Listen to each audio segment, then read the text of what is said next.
I'm here at Grand Prix DC with a team of players who are streamers, podcasters, and have all contributed to coverage. Let's meet them. Guys, could you each introduce yourselves? Hi, I'm Athena Huey. I'm Maria Bartholdi, one of the co-hosts of Magic the Amateuring. And I'm Megan, another one of the co-hosts of Magic the Amateuring. You guys call it Magic the Amateuring, and I've called you out privately as liars. So I'm going to do it publicly. You guys are playing pretty seriously these days, right? When we started our podcast, the whole conceit was that we were learning to play the game, and that was 3.5 years ago. So we're certainly not pros, and we've said we're not going to change the name until one of us goes pro. Athena, how did you come to play with this team? Well, I listened to their podcast. Before I even started playing at Grand Prix and stuff, I used to listen, and it was the absolute most hilarious thing I've ever heard. I've always wanted to play team. I've heard it's the best format of all time, so I was like, hey girls, you want to play with me? It's so nice to not be alone. I mean, usually you sit down at a table and it's like strangers on all sides of you. And it's just like, it's so nice to sit down with a person on either side.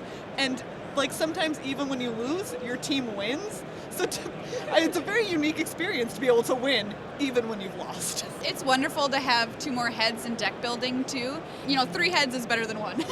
That's my favorite, is being able to justify like sketchy keeps with like 2 people instead of just 1. Yep. Oh, well, you told me to do this, so obviously it was the right play. What advice would the 3 of you have for someone who's never been to a GP about going to a Grand Prix? Bring snacks and a bottle of water. Like that is literally actually number 1, especially a team one because the rounds can go kind of long. I would say just go. A lot of people are intimidated. They say, oh, there's so many players and there's pros there. You know what? You're going to love it. Every GP is absolutely amazing. And once you get one under your belt, you're going to want to go to more.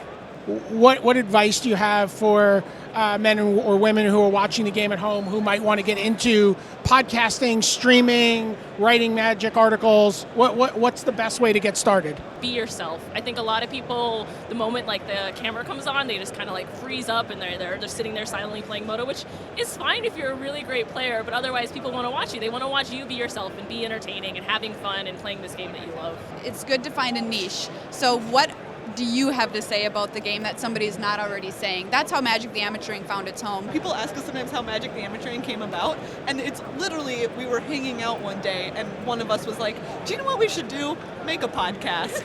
And we sat down and we did it, and 3.5 years later, here we are with 100 and something episodes under our belts. And today we had a man come up and tell us a story. He's like, I listened to your podcast, I watch your videos, and my wife actually plays because she listens to you.